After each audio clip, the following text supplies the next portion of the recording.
Assalamu alaikum, my dear class 7. Welcome to your online English lecture, and I'm your teacher Mariam Hassan. Today is Monday, 20th December, and let's see what we have for you today. Yes, students, today we are going to memorize or revise our grammar lesson number 19 from your Understand and Communicate book, Active and Passive Voice. What are active and passive voice? Students, before telling you all that, we have already done that, but it's good that we are revising it again, so it would help you in learning more. What is active voice?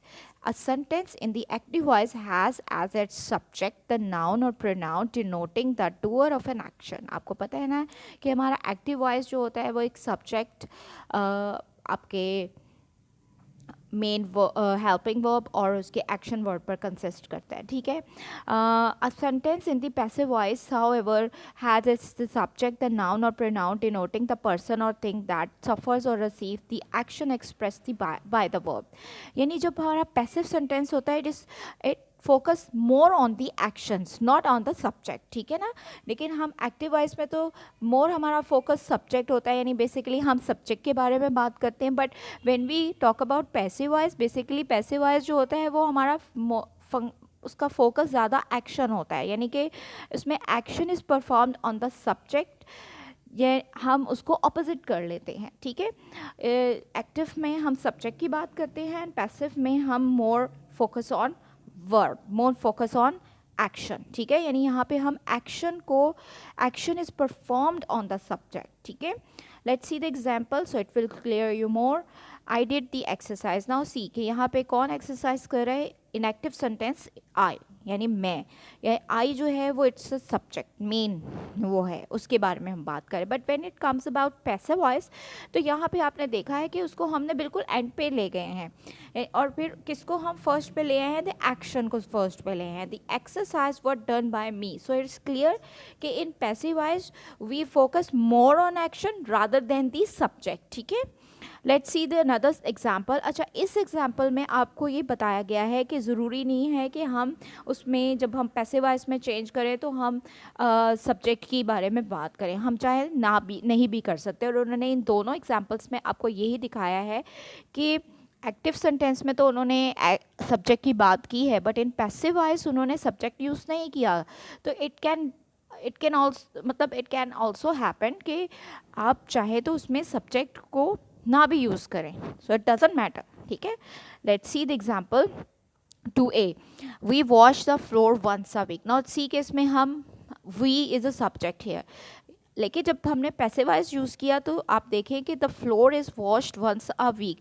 Have you seen, उसमें उन्होंने subject की बात नहीं की. तो sometimes passivise में हम subject की बात नहीं भी कर सकते हैं, ठीक है. So it's normal. Let's see another one. At last they have found the wallet. See, यहाँ पे अब अगेन उन्होंने वही एग्जाम्पल आपको बताई है कि समटाइम्स मतलब हम नहीं यूज़ कर सकते. We at last the wallet has been found, यानी कि आप यहाँ देख सकते हैं कि उन्होंने बाय देम को नहीं यूज़ किया हुआ as in sentence in passive voice के. अगर हम चाहें तो हम ऐसा भी कर सकते हैं, ठीक है. मीन्स कि बेसिकली आपको एग्जांपल्स देने का मकसद ये है कि यहाँ पे पैसिव वॉइस में हम ज़्यादा फोकस एक्शन पे करते हैं ना कि सब्जेक्ट पे, जबकि एक्टिव सेंटेंसेस वो होते हैं जिन पे हमारा फोकस ज़्यादा जो होता है वो सब्जेक्ट का होता है, यानी सब्जेक्ट के बारे में हम बात करते हैं. बट इन पैसिव वॉइस हम उसको अपोजिट कर देते हैं, ठीक है.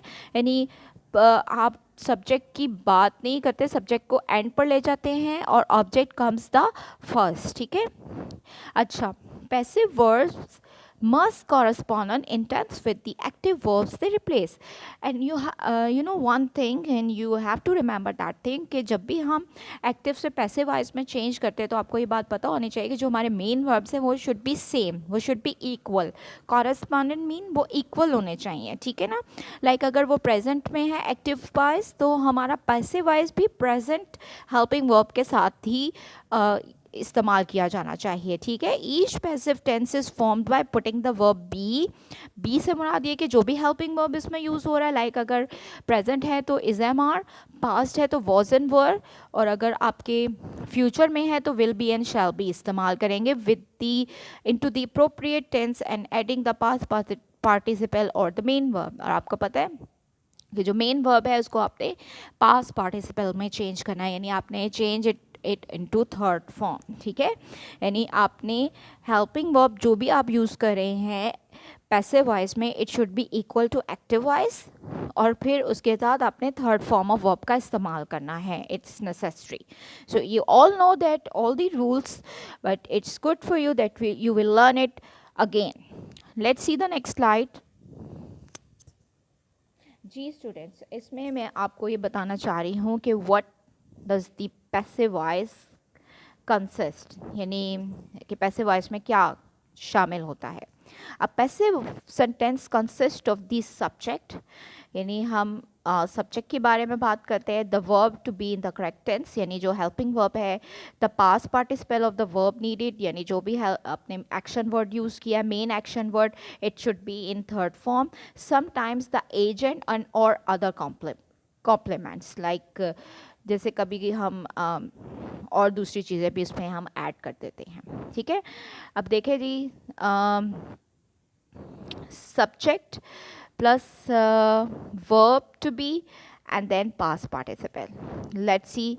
The novel was read by mom in one day. See, यहाँ पे हम उसको हमने जो है कहना चाहिए, जैसे जो मैंने अभी in my previous slide I have told you कि हमने उसको किस तरह से चेंज करना है। Next, let's see the next one. This film wasn't liked by no one. The windows had been broken, ठीक है। Next slide. active voice, what are active voice? Tell us what a person or thing does. The subject performs the action on the object, ठीक है। हम active voice अपना किस तरह से use करते हैं, like subject comes first, then verb, then object. Examples देखने, Anna painted the house, the teacher always answers the student's question, or Ali posted the video online. Now you see कि इसमें हमने subject comes first, then verb आ रहा है and then object, ठीक है। and passive voice what changes are made, and सबसे पहले तो बात ये है कि it tells us what is done to someone or something, यानी जो action is performed on the subject and the subject receives the action, the subject is being acted upon, like see यहाँ पे हम देख रहे हैं ना, object comes first, then verb, then subject, ठीक है। examples are below.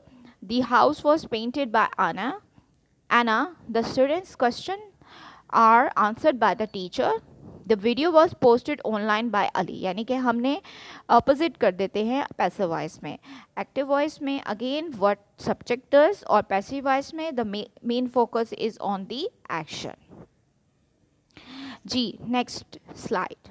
Now using the verb, यानी आपने verb को किस तरह से change करना है, जो अभी पीछे हमने स्लाइड में बताया था कि it should be equal.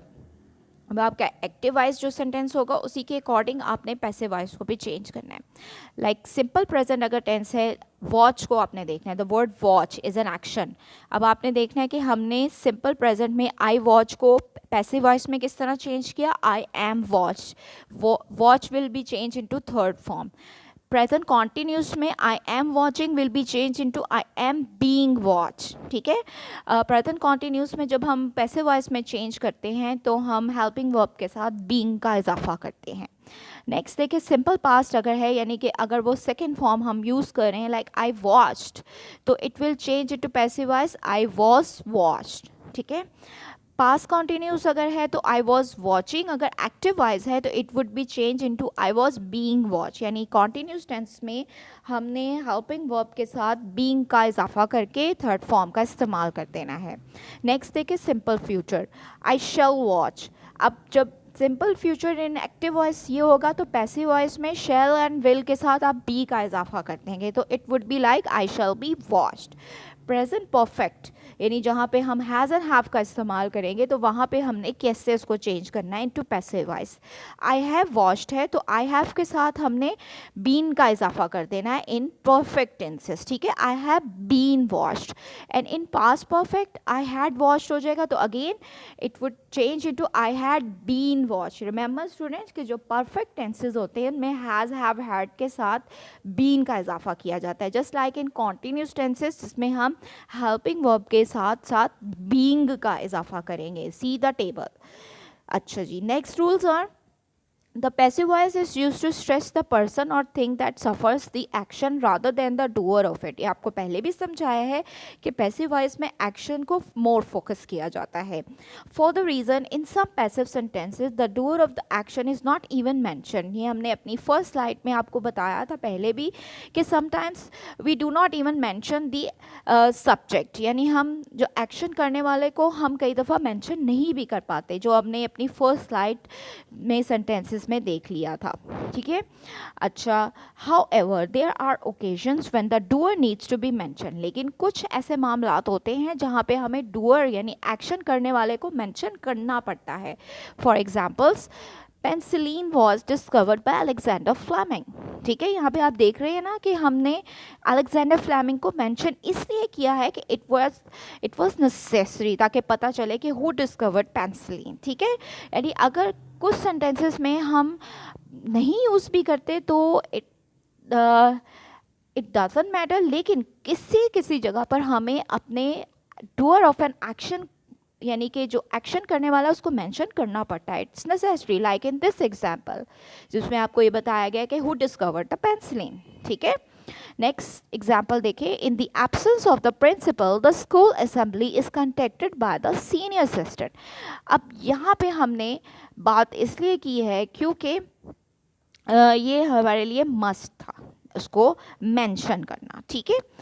The passive voice is also used when it would be awkward or impossible to use the active voice, especially when the doer is not known or when the doer is an impersonal agent or instrument. Sometimes हमें अपने मतलब when the subject is not important or we don't know it तो हमें उसको नहीं भी use करना पड़ता।